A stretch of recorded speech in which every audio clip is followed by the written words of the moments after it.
Any question for me? I don't know why every single time when I ask that question, you all always ask Aloka. Can we bring Aloka out? So are you here to see us or see Aloka? Both?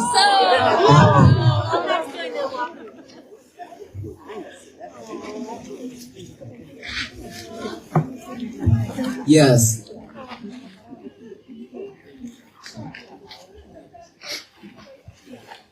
The best way to keep away fear. Fear of dying. That's one way to practice. We must know that being born, aging, sickness, and death, these are the four truths that no one can escape. But to stay away from fear of dying, as a Buddhist monk, we always practice because we know that everything's all impermanent. This life will just come and go. Okay? So we are not fearing of death. But we practice to prepare our death. Some meditation center, we have the casket. Open casket. And the one who desire to, who have the mindset that wanted to practice that, go inside of that casket, lie down, and then close that lid and practice just like we are dying. That is how we practice. And of course, the other way is to look at those corpses. We practice by seeing those corpses decaying every single day. And that is how we practice. But in order for us to stay away from any kind of fear, not just death, we have to have mindfulness. When you are living with mindfulness, any feeling, any thought pop up, you realize right away that I already explained. When you realize that that thought is popping up and that thought is not helping, you will not follow it, then fear will not be with you. It will vanish by itself. So mindfulness is also the key. Okay?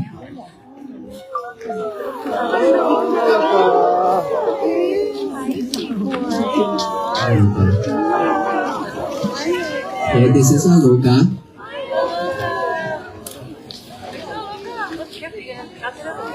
Aloka, say hi to everybody. He's like, what I'm doing here.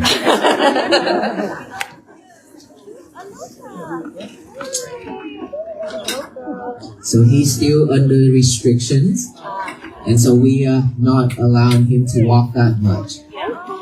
Okay. So you all know the meaning of Aloka? Light. Because I want him to find the lights of wisdom. That is why I named him Aloka. Yes, sir. I'm sorry? Pannakara? Now you ask my name. Pannakara is the person who seeks for wisdom. That's what it means. And I am seeking for it. Every day, I have to practice every day to find wisdom. Yes. How do I overcome the pain of the cold?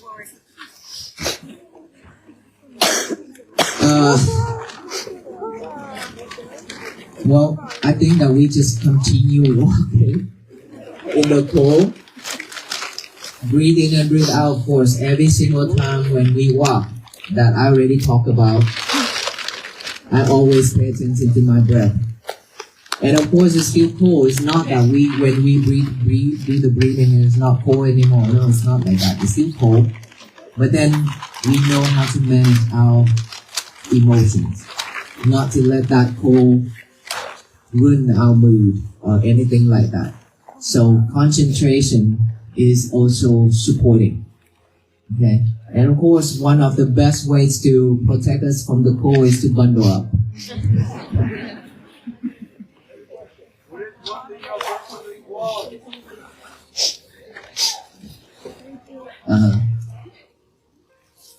The pin.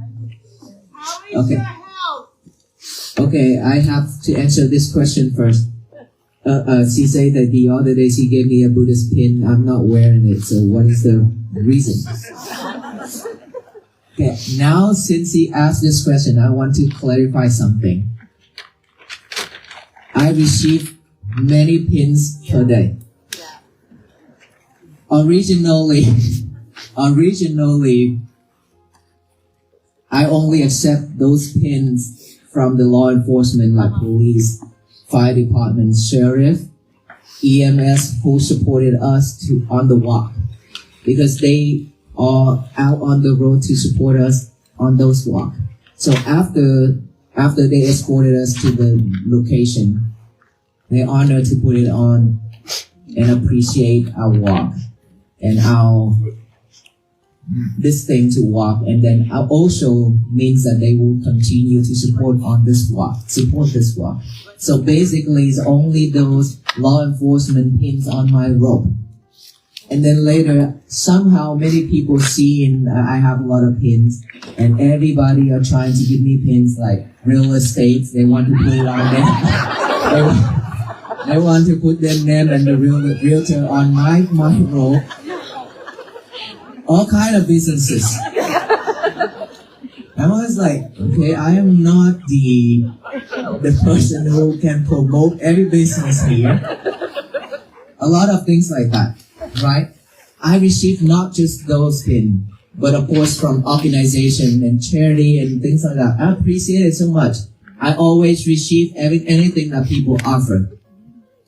But I cannot put everything on my rope because if I put everything on my rope, I cannot walk. Definitely I cannot walk. And sometimes I put it on and I take it off. Right? Because I'm removing it every day. To put new on, and then I put the new one, take the old one off and put the new one on. Just like that. That is how I support myself to walk until now. I cannot put everything. And these are the 4th batches already. These are not the original. The 4th batch. So a lot of pins. And all those pins will be on the waffle peace flags.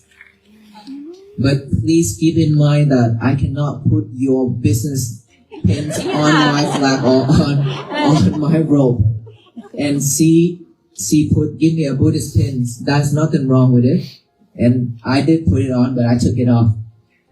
Okay? So, since he asked me that question, I take the advantage of it to let you know that is how it works. And my intention was for those law enforcement team who supported us on this journey, that is the initial thoughts that I put it on.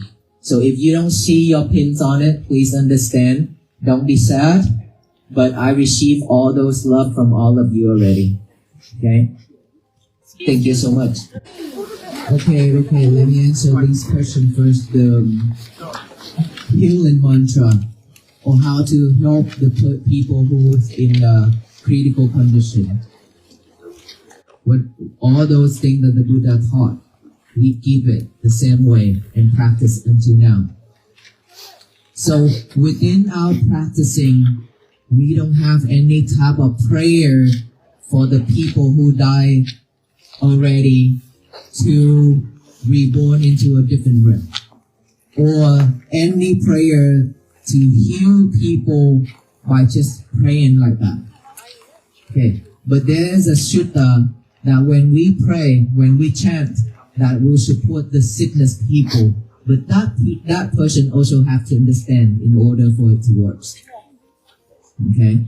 But other than that, if this deceased people, what we can do is, let's say if we have a family member who died, if we want to support our family member, then what we should do is offering dana. What is offering dana? Offering food to the Mahasangha, which is the monks, community of monks. When we offer in food to the monks community, and we use that merit After we cultivate that meritorious deed, we can transfer it to our deceased, departed family members. And when they receive it, if they can receive it, they will receive it and they were born in a peaceful realm, a better realm. That's how it works. But there will be no mantra, no sutta to chant, and then that person automatically go to a different realm. There's no such thing.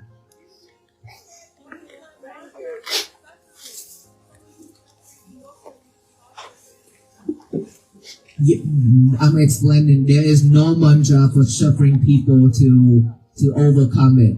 We just have to practice mindfulness to understand the nature of the nature of the mind, the nature of this world. That everything will have to go the way it is. We cannot change it. Either we accept it or not. We still have to face all those things in life, right?